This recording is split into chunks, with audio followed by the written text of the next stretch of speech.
On your Monday episode of Locked On Raptors, the Canadian men's basketball team are disappointments no longer. They're Paris-bound, baby. Let's get to it on today's show. You are Locked On Raptors, your daily Toronto Raptors podcast, part of the Locked On Podcast Network, your team every day. Hey, what's going on? And welcome to another episode of Locked On Raptors, part of the Locked On Podcast Network, your team every day. It is Monday, Labor Day, September the 4th. I'm your host, Sean Woodley. I've been covering the Toronto Raptors now for 9 seasons on various platforms, and I've been angry about Canada basketball for much longer, but no more. Today's show is, the show can be found, that is, on socials at Locked On Raptors, on Twitter, on Instagram. You can find me on Twitter at Woodley Sean, of course. You can follow, subscribe to, rate, and review the podcast for free on your favorite podcast apps and on YouTube, so you get the show each and every day. Never miss an episode. And as always, you can join the Locked On Raptors Discord server. The link is in the description. It was popping off yesterday with people thrilled about the latest developments in Canada basketball, which include an 88-85 win over Spain to clinch a spot in the quarterfinals at the FIBA World Cup. More notably, though, qualifying for the Olympics for the first time since 2000. Shout out Steve Nash. And, who else was even on that team? Sherman Hamilton was on that team, I think. Yep. Holy crap. Yes, it's been a long time. Keep on rattling the names, baby. Let's go.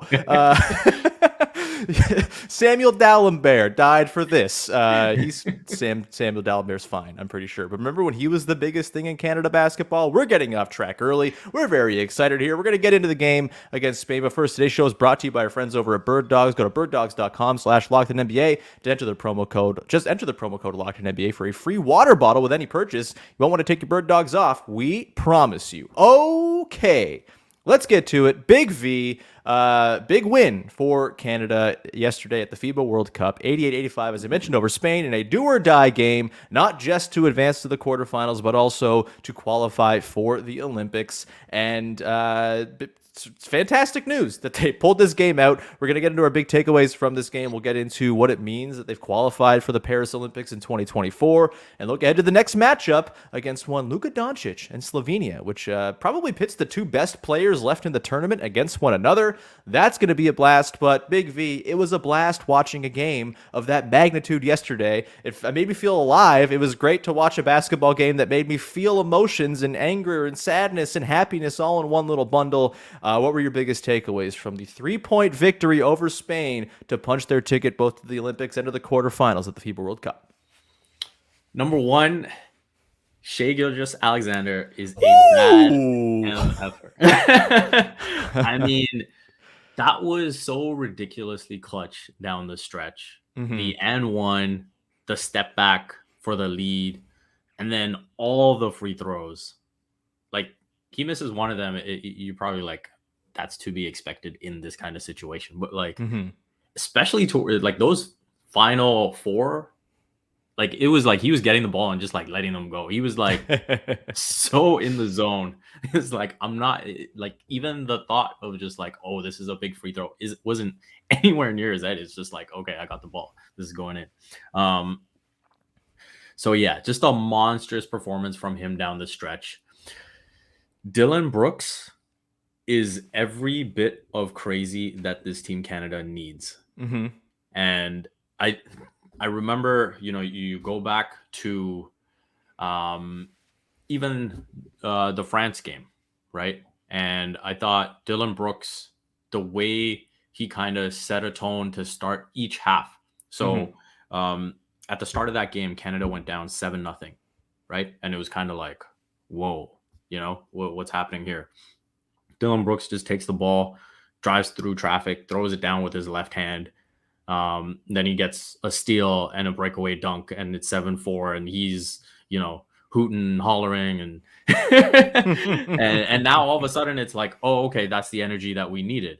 And then started the second half in that game, Evan Fournier has this monster first half, and he's just like, I am going to be peak Dillon Brooks and just irritate the hell out of him, and gets right in his mug. And this team needs a guy like that. And,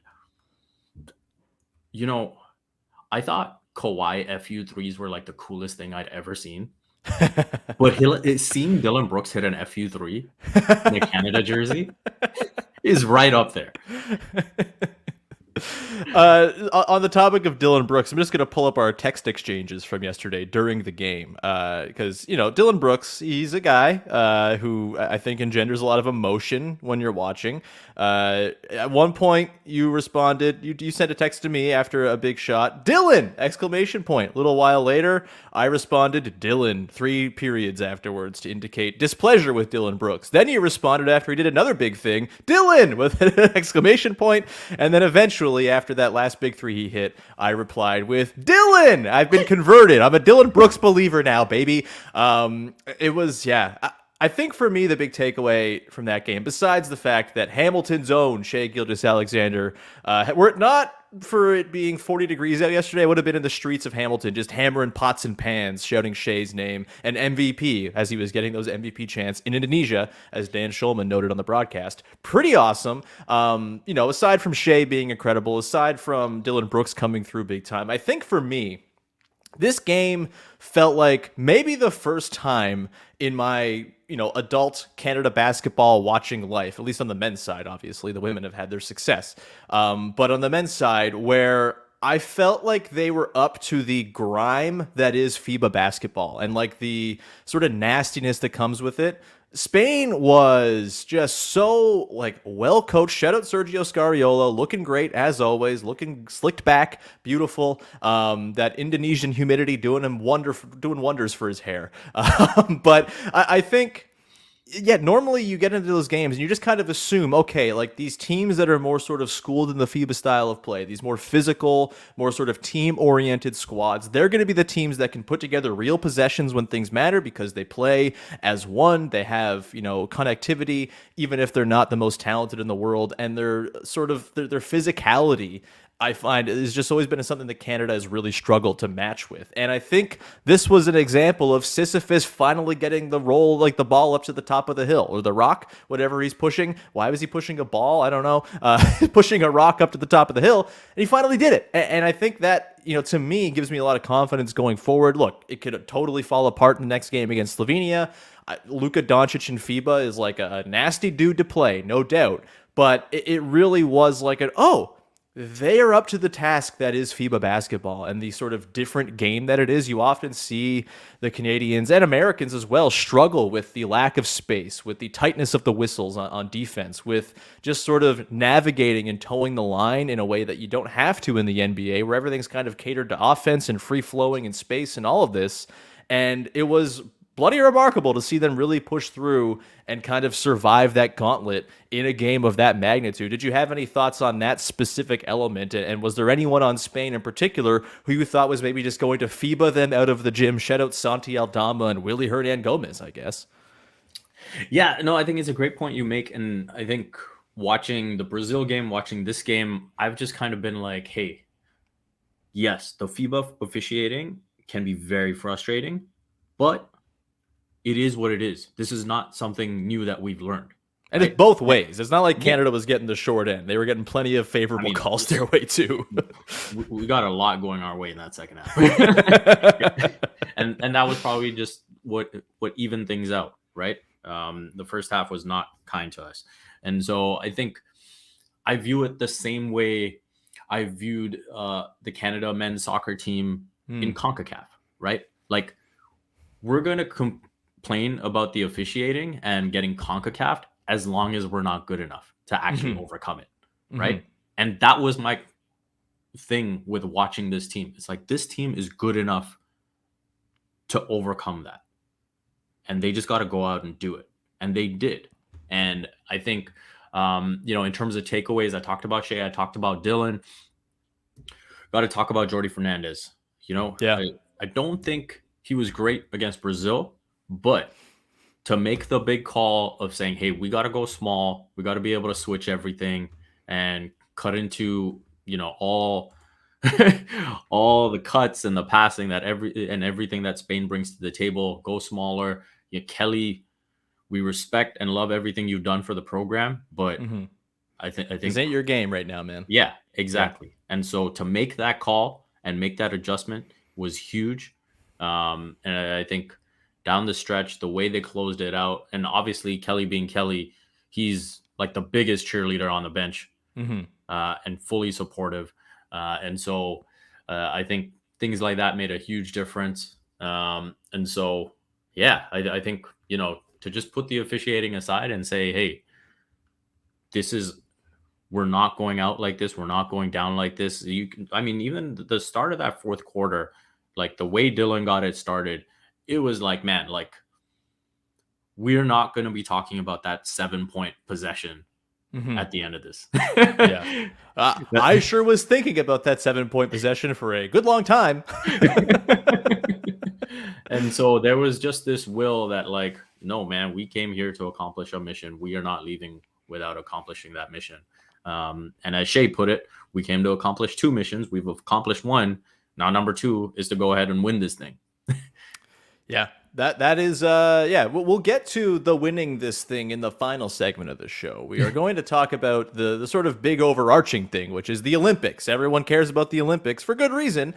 And we will get into what it means to qualify for 2024 and how the team might change in shape a little bit with some extra additions between now and 2024. We'll do that coming up in just 1 second here as we continue to, gleefully hoot and holler over Canada, picking up a massive win at the World Cup over Spain. We'll do that in just a sec. But first, got to tell you about our friends over at Bird Dogs, who, man, they make clothes that I cannot believe how bloody comfortable they are. But they are, and they shock me every single time, from their shorts to their hats to their pants. I wore a pair of their pants while I was on vacation out in BC, went for a hike, and they were the best hiking pants I've literally ever worn. Bird Dogs makes clothes so comfortable, and it's completely changed the game. They also have changed the game when it comes to undergarments. You don't gotta wear underwear anymore. Guess what? They have a built-in comfort lining to make it so underwear is not even a thing you gotta think about anymore. A week like this, where it's like 40 degrees out in southern Ontario, melting all over the place, you're gonna want your Bird Dogs. They're gonna be breathable, they're gonna be comfortable, they're gonna, again, have that comfort lining.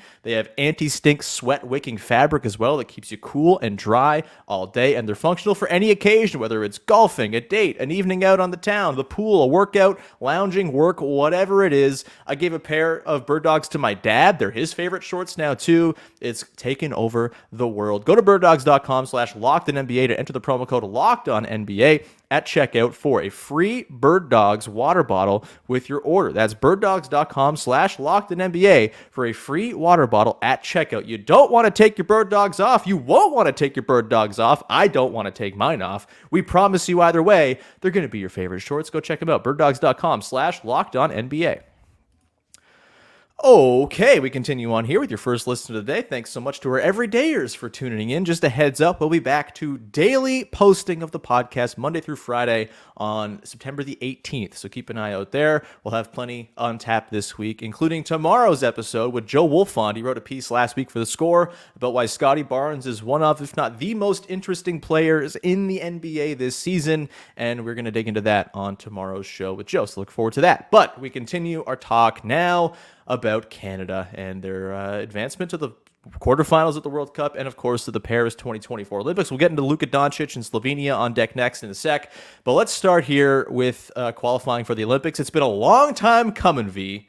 I remember back in, 2010, 2011, you start hearing whispers of, there's this guy, Andrew Wiggins, and there's, Tristan Thompson. There's all these sort of up-and-coming Corey Joseph. This Canadian wave is coming.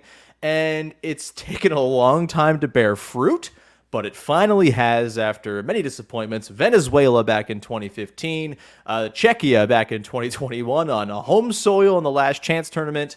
Very, very bad, and sort of some of the darkest moments I've had as a sports fan. Really, really hated those games. It's the reason why I was pretty apprehensive coming into this tournament about Canada, even with all of the signs pointing towards this being a different type of team. As it turns out, it is. Big V, what does it mean for you for them to be in the Olympics next summer? I know it's just, it's the Olympics. It's every 4 years. Maybe it's not viewed as like the be-all, end-all by a lot of people, but it is the biggest best-on-best tournament there is, and it's pretty damn cool that Canada's going to be back in there for the first time since you or I were, barely cognitive human beings. Yeah, the last time Canada was in the Olympics, I wasn't living in Canada. So yeah. There you go. I think it's a huge, huge accomplishment. I think it's long overdue. And I think as far as the program is concerned, there have been conversations about sponsorships and, having to build this program out and things like that. And I think this will be able to get the program to have a much more solid foundation and base.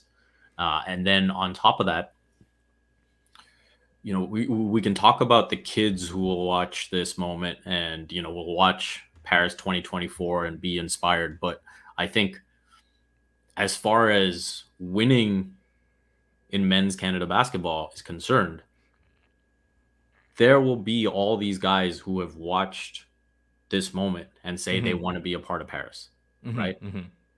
I think everyone wants to be a part of a legacy, right? And so, for example, when you think of the US 92 Dream Team, right?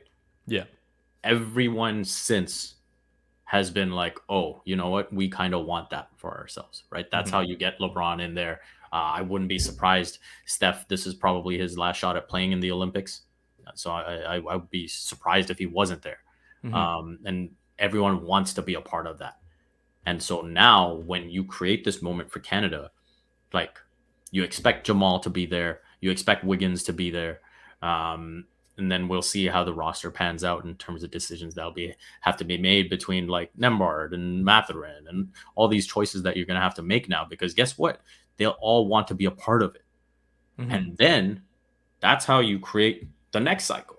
Yeah. Because they'll be like, okay, you as Canada basketball, as Rome Barrett, you can come out and just say now, hey, if you're not in it from 2024, you can't show up at the last minute at 2028 and expect to be there.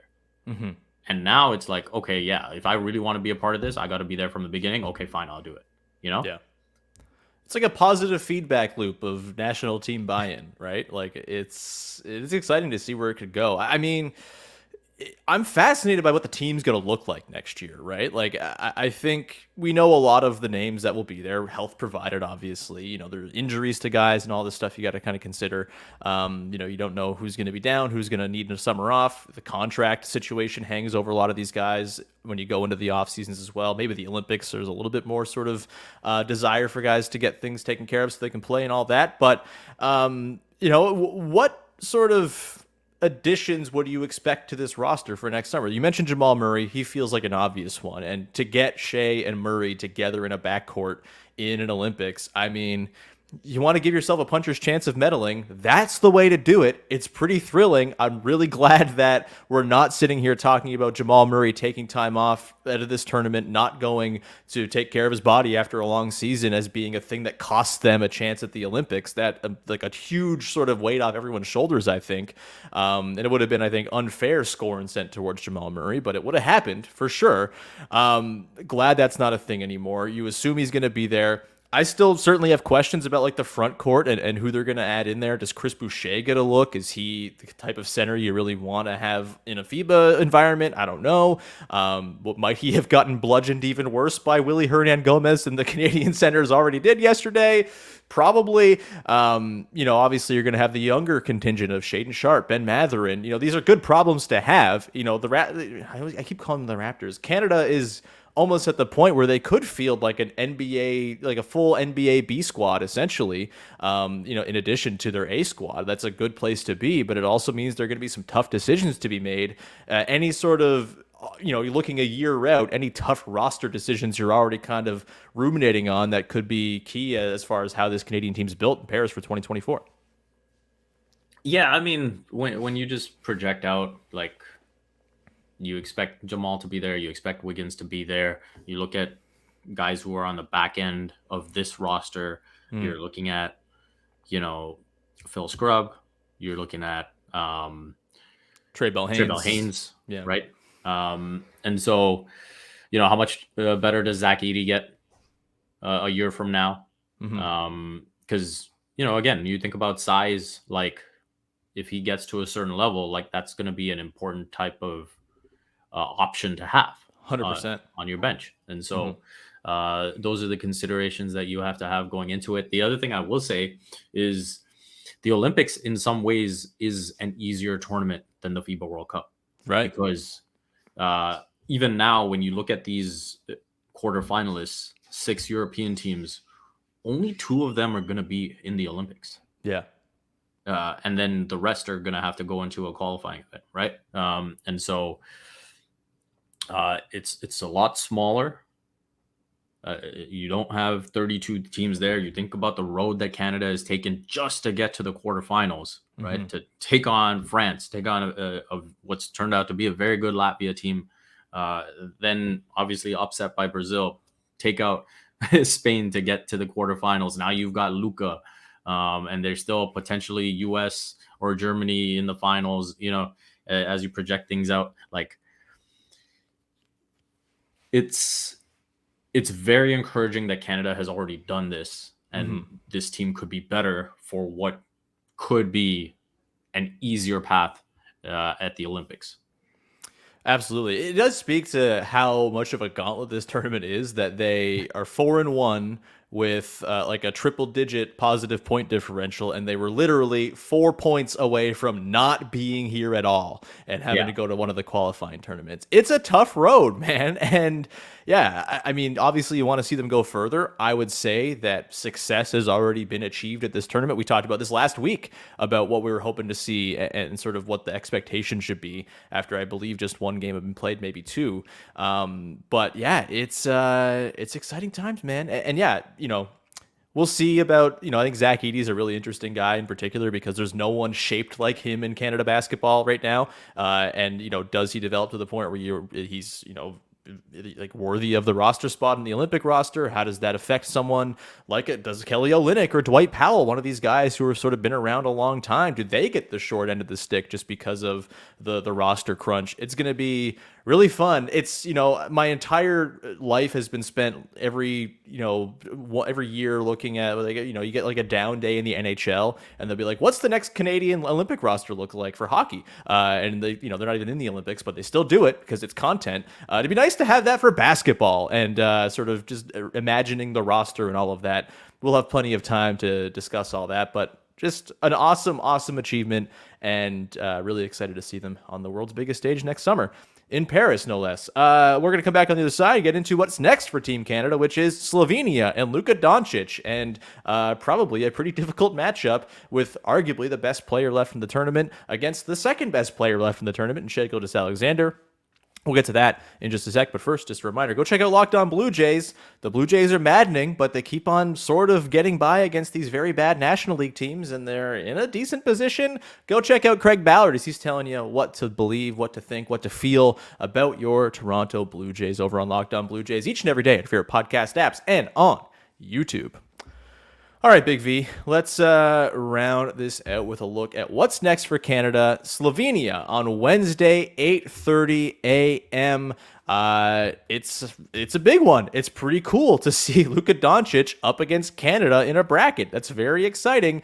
Your early impressions of this matchup, Slovenia, they've been probably the best team in the tournament so far, one of the best teams in the tournament so far at the very least. Obviously, they're in the final 8. That stands to reason. But Luka Doncic is a monster, and he knows the FIBA game. Obviously, he kind of has like a very FIBA brand of meanness, which is conducive to a tournament like this. What are your early thoughts on this matchup between Canada and Slovenia? I think Canada go in as slight favorites. I think, the Luka factor is very real, and how he can orchestrate the game. I think, one of the issues that Canada has kind of had to deal with over the course of this tournament, when we've seen them in their low points, is maybe an inability to really dictate the pace of the game. Right. And guess what Luka specializes in? Dictating the pace of the game. So I think that's going to be something that's really important, and how they're able to defend him.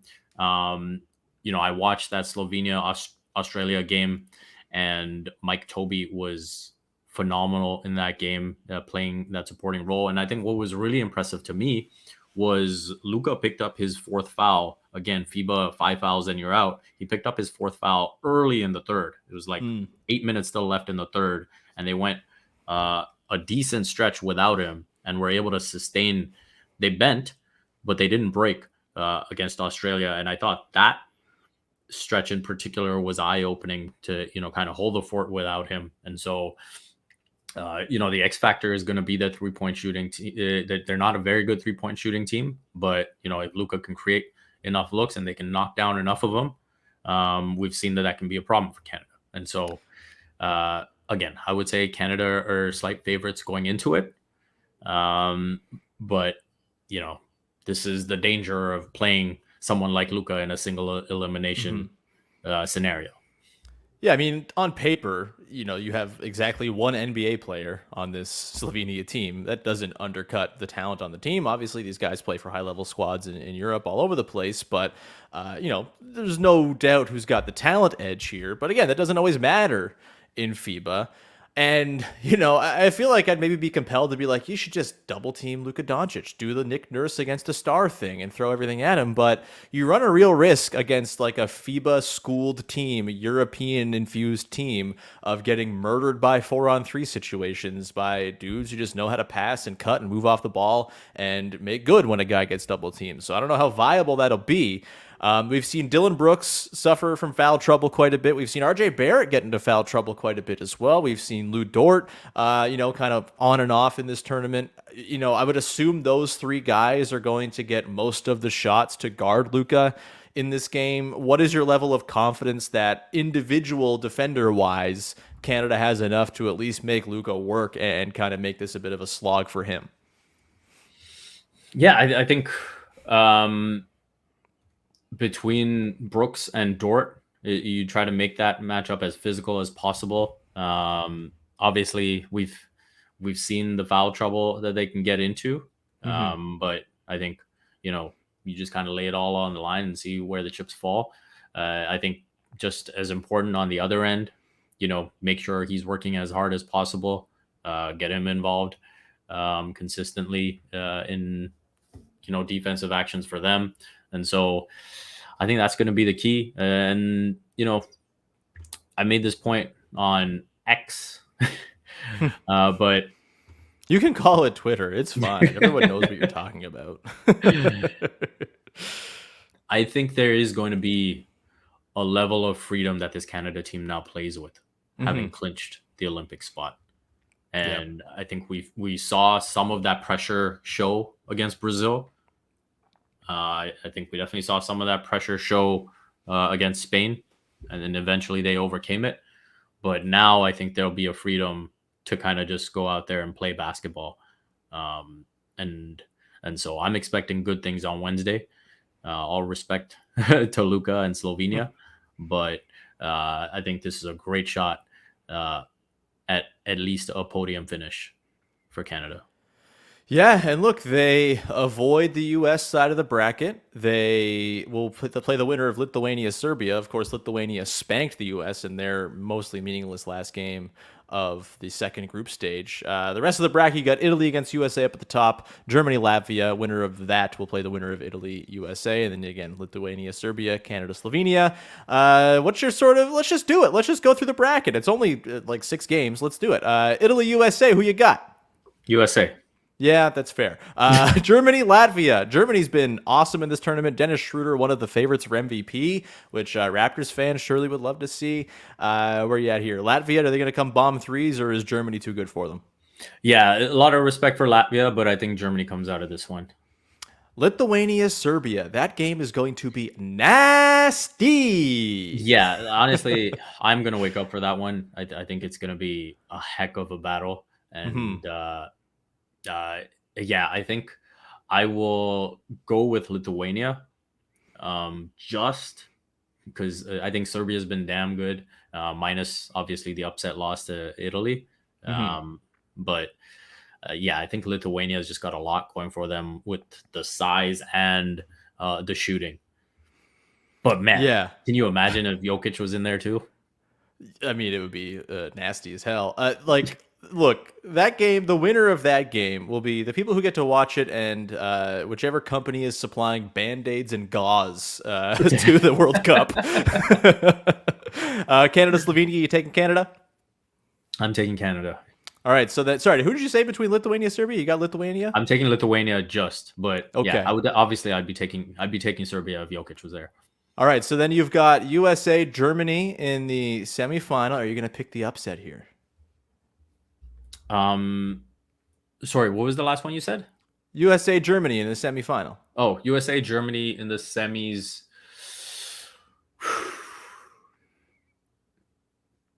Do it. Yeah. You know you want to do it. Do it. Yeah. Give me Germany. I mean, it's not crazy. We don't have an update on Franz yet, right? Like he's I not don't believe returning so. yet. I I think that's the X factor for me. I think they do need him for that one. Right. Just because when you think about the wings on the US, yeah, my heart says Germany, but I'm gonna go with the US unless Franz is back for that one. Yeah, the US. Look, whenever the US sends their B team, I'm just waiting for it. I'm waiting for the massive collapse. Maybe they Give us a learn US to. Canada final then. Let us be the ones to do it. So you got Canada over Lithuania in the semis. Ah, man.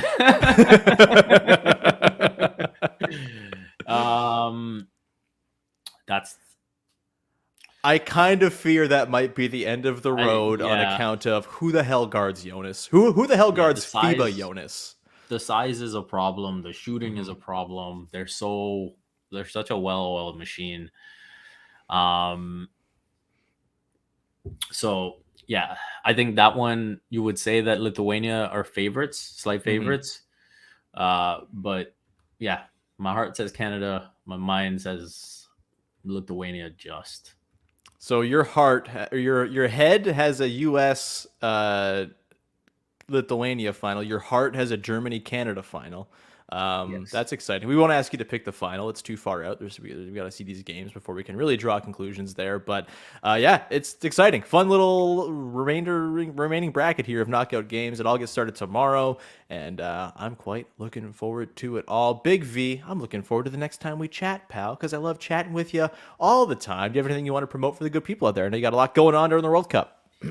Yeah, I've been recapping stuff for Sportsnet, and so I will be recapping the Wednesday this week. So that will be the Canada game against Slovenia, and the early one, which I believe is Serbia and Lithuania. Yes. But, yeah. Oh wait, Wednesday? No, Germany Latvia is Wednesday. Okay. Yeah. Okay. So yeah, those are the two games I'll be recapping for Sportsnet, so you can check that out. And besides that, you can follow me on Twitter at Vivek Jacob or X.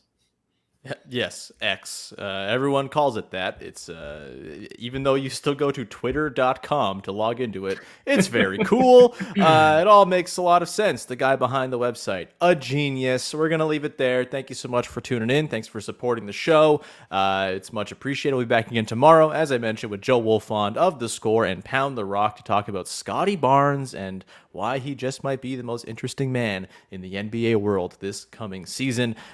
We will leave it there. Subscribe, follow, rate, review on your favorite podcast apps and on YouTube so you never miss an episode of the show. Leave a rating, leave a review, tell a friend, etc., etc., and have yourself a wonderful rest of your Labor Day. We'll talk to you again on Tuesday. Thanks for hanging. Bye-bye.